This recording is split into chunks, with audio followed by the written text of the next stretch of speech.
À l'occasion des 80 ans du débarquement, cette année en 2024, on vous fait un petit reportage ici à Verneuil-sur-Avre dans le musée qui s'appelle Un été 44 et on va vous raconter quelques anecdotes et secrets de production de quelques véhicules. Et par exemple, ça commence avec celle-ci, c'est une Jeep Willys, sauf que pas tout à fait, c'est-à-dire que pour l'industrialisation, il y a aussi Ford qui a mis la main à la pâte et donc ça, c'est une Jeep Willys produite par Ford.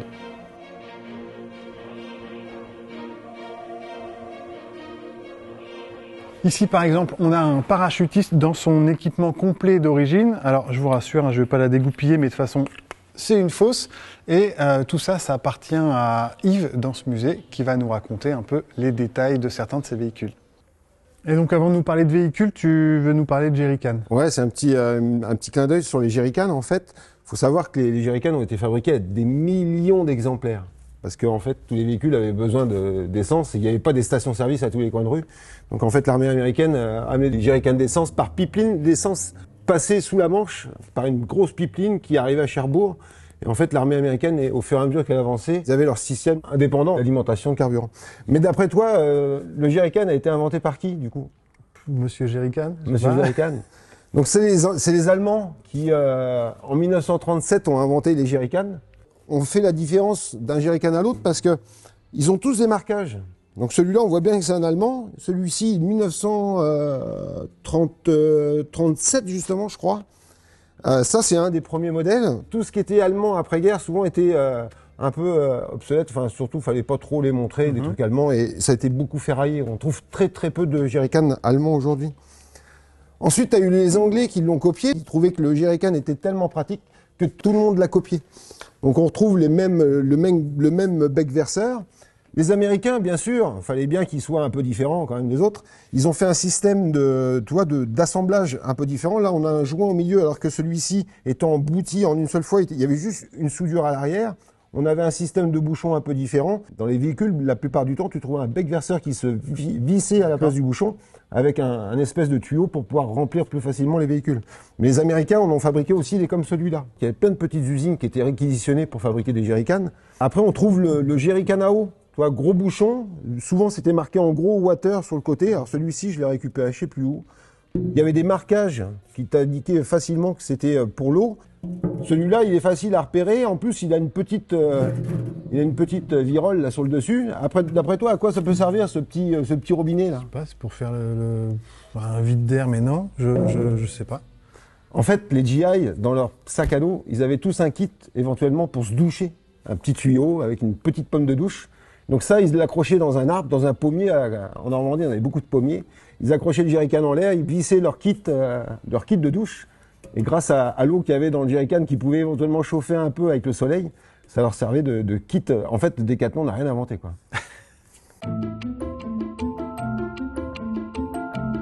Toujours dans le musée, une moto moins légendaire que la Harley Davidson, mais qui finalement avait les mêmes fonctions pour l'armée anglaise, c'est-à-dire guider des convois ou emmener du courrier. C'est une moto de reconnaissance. Là, c'est une Royal Enfield et il faut savoir que les Anglais avaient aussi des Norton, par exemple, et des BSA. Et comme c'est une moto anglaise, tout est à l'envers, donc le frein, il est au pied gauche et les vitesses, c'est pied droit. Ça doit être franchement compliqué à conduire. Celle-là, c'est une moto, une DKW. Donc une allemande. Une allemande. Celle-ci, en fait, elle a une super histoire. J'étais à l'anniversaire d'une amie à Paris, une voisine de table, en fait, qui m'a adressé la parole. Yves, t'es passionné de véhicules Seconde Guerre mondiale. Si tu veux, faut que tu viennes voir à la maison. J'ai une histoire à te raconter. Papa a volé une moto aux Allemands dans Paris en 44. S'est sauvé avec. Et il est rentré à la maison. Papa avait 17 ans. Quand il est arrivé dans la cour de l'immeuble où habitaient ses parents, son père était menuisier. Et du coup, son père lui dit « Mais t'es complètement fou ». Donc le grand-père de cette fille-là, il lui dit « Mais t'es complètement fou, on va tous mourir parce que à cause de toi, parce que voler un véhicule aux Allemands, c'était répréhensible enfin, tu te faisais exécuter, oui. Quoi. » Et du coup, quand je suis arrivé là-bas, je savais même pas ce que c'était que cette moto, en fait. Je connaissais pas du tout. Moi, quand elle m'a parlé d'une moto, je m'attendais à une BMW R75 ou une Zundap KS600. C'était le rêve, hein, le Graal des motos. Et je suis tombé sur cette DKW, donc du coup j'appelle un copain qui est passionné de véhicules allemands de la Seconde Guerre mondiale, et je lui envoie une photo. Et du coup, il me renvoie un SMS aussitôt et il me dit, mais où est-ce que tu as trouvé ça? C'est hyper rare, c'est un 500 SB DKW. Et il me dit, c'est excellent parce qu'il en existe très peu. Il y a eu beaucoup de 350 cm3 et de 250 cm3 qui ont été fabriqués par DKW à l'époque. Mais il me dit, une SB comme ça, dans son jus, avec ses marquages encore d'origine, et dans cet état-là, il me dit, c'est super rare. Pour l'anecdote, en 44, il l'a volé dans Paris. Et en fait, ses parents habitaient à Asnières. Asnières-sur-Seine, donc il était pas loin, hein, il était juste à côté. Et du coup, ils l'ont caché dans la cave. Et je l'ai retrouvé donc sous un tas de fagots, sous un tas de planches et un tas de bois.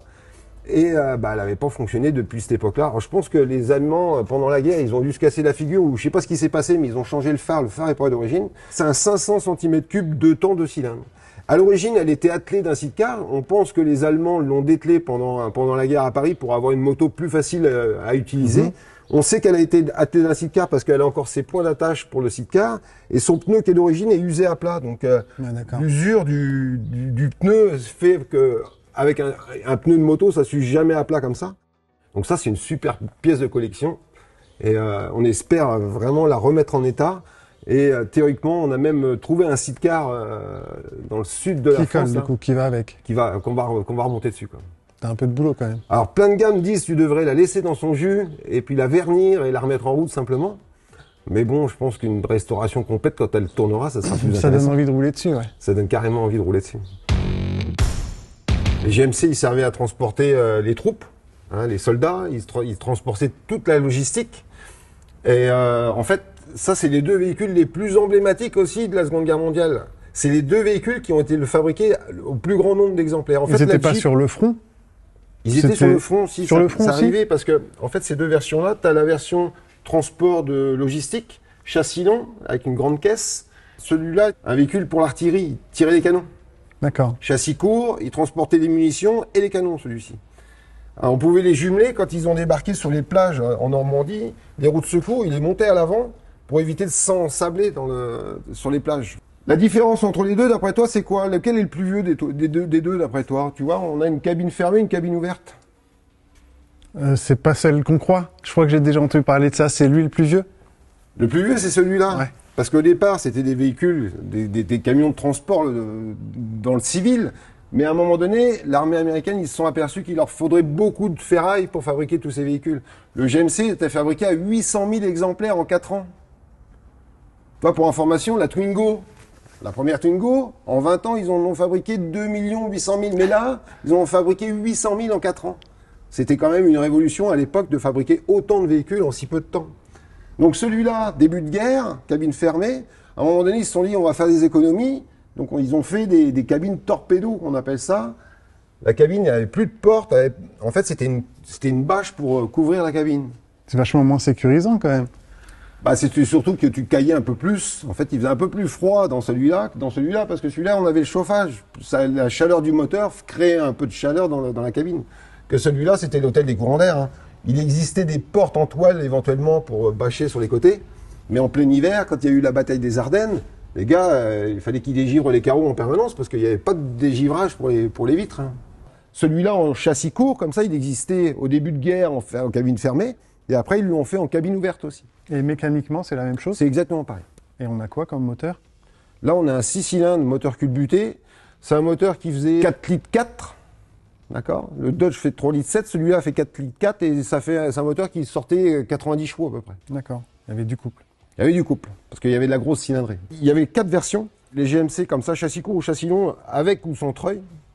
Ils montaient des treuils sur la moitié des modèles de série qui étaient fabriqués, parce que ça leur servait des fois, par exemple comme en Normandie, dans les bourbiers et ainsi de suite, les treuils leur servaient souvent pour sortir des endroits compliqués. Quoi. Et en transmission, là, du coup, c'est les roues arrière qui sont motrices, c'est les essieux arrière? On est en 4 roues permanents sur les roues arrière, ouais. Mais il y a un pont avant qui est débrayable, vous pouvez le passer en 6 roues motrices. En fait. Ok. Bon là, je te présente Marcel. Marcel, c'est le gardien, la cargaison dans ce camion un peu spécifique. En fait, là, on a deux mines, une anglaise et une allemande.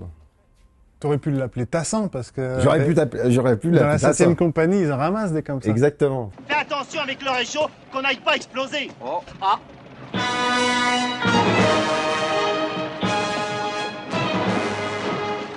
Ils mettaient des mines, ils mettaient des asperges de Rommel, des grands pieux pour empêcher les bateaux de débarquer.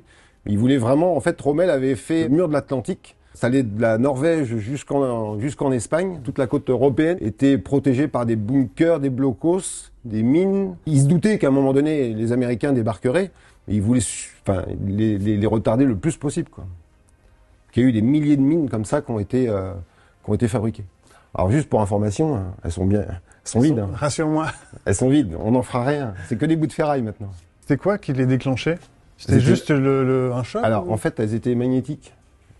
C'était comme des aimants. Et en fait, à la place des bouchons, là, c'était des percuteurs. Donc dès qu'un bateau passait, elles étaient attirées par le bateau. Puis souvent, elles étaient reliées les unes aux autres par des chaînes aussi. D'accord. C'était des séries d'une dizaine de mines. Quand il y en avait une, des fois, qui se prenait dans le bateau, ou même quand il passait entre deux mines, il y avait des chaînes entre les deux.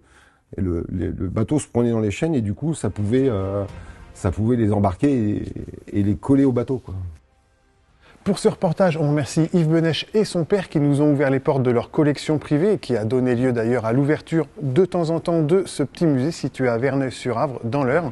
Grâce à eux, on a appris plein de choses sur les véhicules de la Seconde Guerre mondiale et sur certains détails ou anecdotes de la Seconde Guerre. D'ailleurs ça, vous savez ce que c'est? Vous pouvez nous le dire dans les commentaires juste en dessous. Salut!